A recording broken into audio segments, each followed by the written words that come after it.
Parliament ఎన్నికల సమయంలో తెలంగాణకు 10 ఏళ్లుగా అధికారంలో ఉన్న మోదీ సర్కార్ చేసింది ఏమీ లేదని గాడిద గుడ్డని ప్రచారం చేసిన కాంగ్రెస్ పార్లమెంట్ బడ్జెట్లో తెలంగాణకు మోదీ సర్కార్ ఏమీ ఇవ్వలేదంటూ ఫైర్ అయింది. తెలంగాణ నుంచి 8 ఎంపీ సీట్లను గెలిపిస్తే రాష్ట్రానికి మోదీ సర్కార్ గాడిద గుడ్డు ఇచ్చిందంటూ సిటీలోని పలు బస్టాప్లలో పోస్టర్లు వెలిశాయి.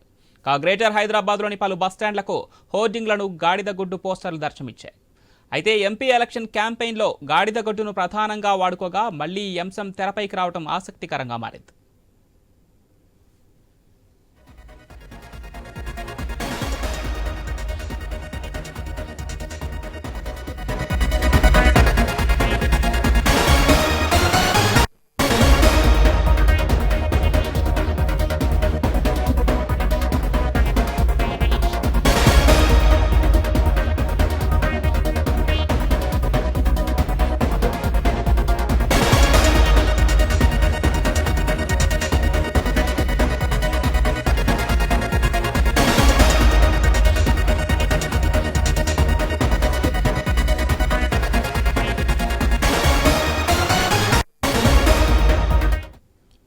పార్లమెంట్ ఎన్నికల సమయంలో తెలంగాణకు 10 ఏళ్లుగా అధికారంలో ఉన్న మోదీ సర్కార్ చేసింది ఏమీ లేదని గాడిద గుడ్డని ప్రచారం చేసిన కాంగ్రెస్ పార్లమెంట్ బడ్జెట్లో తెలంగాణకు మోదీ సర్కార్ ఏమీ ఇవ్వలేదంటూ ఫైర్ అయ్యింది. తెలంగాణ నుంచి 8 ఎంపీ సీట్లను గెలిపిస్తే రాష్ట్రానికి మోదీ సర్కార్ గాడిద గుడ్డు ఇచ్చిందంటూ సిటీలోని పలు బస్టాప్లలో పోస్టర్లు వెలిశాయి. గ్రేటర్ హైదరాబాద్లోని పలు బస్టాండ్లకు హోర్డింగ్లకు గాడిద గుడ్డు పోస్టర్లు దర్శనమిచ్చాయి. అయితే ఎంపీ ఎలక్షన్ క్యాంపెయిన్లో గాడిద గుడ్డును ప్రధానంగా వాడుకోగా మళ్లీ ఈ అంశం తెరపైకి రావడం ఆసక్తిగా మారింది.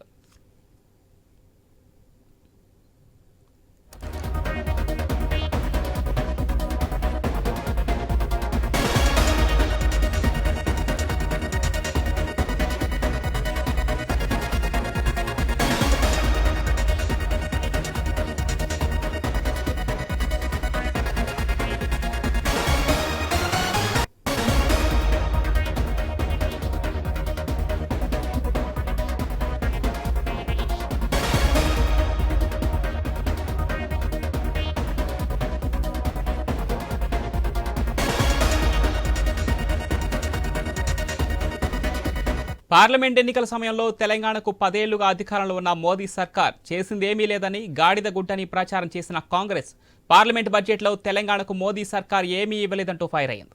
తెలంగాణ నుంచి 8 ఎంపీ సీట్లను గెలిపిస్తే రాష్ట్రానికి మోదీ సర్కార్ గాడిద గుడ్డు ఇచ్చిందంటూ సిటీలోని పలు బస్టాప్లలో పోస్టర్లు వెలిశాయి. అడిగా దీనిపై మరింత సమాచారం మా special correspondent Sunil phone line అందిస్తారు. ఎస్ సునీల్. కేంద్రం ప్రవేశపెట్టిన బడ్జెట్ లో తెలంగాణకు తీరని అన్యాయం జరిగింది. కేంద్రం తెలంగాణకు ఏమిచ్చింది అని చెప్పేసి కూడా హైదరాబాద్ నగరంలో చాలా చోట్ల ఫ్లెక్సీలు వెళ్తాయి. కాంగ్రెస్ పార్టీ నేతృత్వంలో ఈ ఫ్లెక్సీలను ఏర్పాటు చేశారు. తెలంగాణకు కేంద్రం ఇచ్చింది గాడిద గుడ్డు అని చెప్పేసి కూడా ఆ ఫ్లెక్సీల్లో స్పష్టంగా పేర్కొన్నారు. మొన్నటి లోక్సభ ఎన్నికల ముందు 10 ఏళ్లలో కేంద్రంలో ఉన్నటువంటి బీజేపీ ప్రభుత్వం రాష్ట్రానికి ఏమిచ్చింది గాడిద గుడ్డు అని చెప్పేసి ఫేమస్ అయింది. ఇప్పుడు కూడా అదే నినాదంతో కాంగ్రెస్ పార్టీ చాలా చోట్ల సిటీలో చాలా చోట్ల ఇటు బస్ స్టాప్లలో ఫ్లెక్సీలు అయితే ఏర్పాటు చేసిందనే చెప్పుకోవచ్చు. ఇక తెలంగాణ రాష్ట్రం నుంచి 8 మంది ఎంపీలను ఇస్తే రాష్ట్రానికి తీరని అన్యాయం చేసింది, తెలంగాణ పట్ల వివక్ష చూపింది, తెలంగాణ హక్కులను చాలా రాష్ట్రాలు కేంద్రం అని చెప్పేసి కూడా కాంగ్రెస్ పార్టీ ఆరోపిస్తుంది. అందులో భాగంగానే నగరంలో చాలా చోట్ల ఈ ఫ్లెక్సీలు అయితే ఏర్పాటు చేశారని చెప్పేసి చెప్పుకోవచ్చు. పూర్తిగా ప్రజల్లో అంటే బీజేపీ తెలంగాణ ప్రజలను చాలా చిన్న చూపు చూస్తుంది.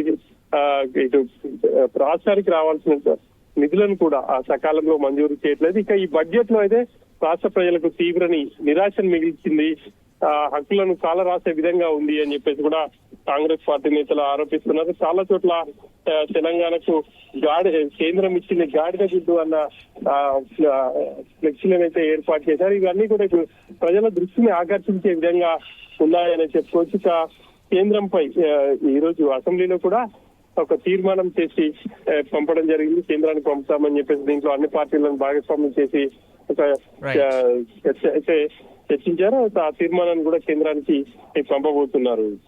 Right, thank you Sunil.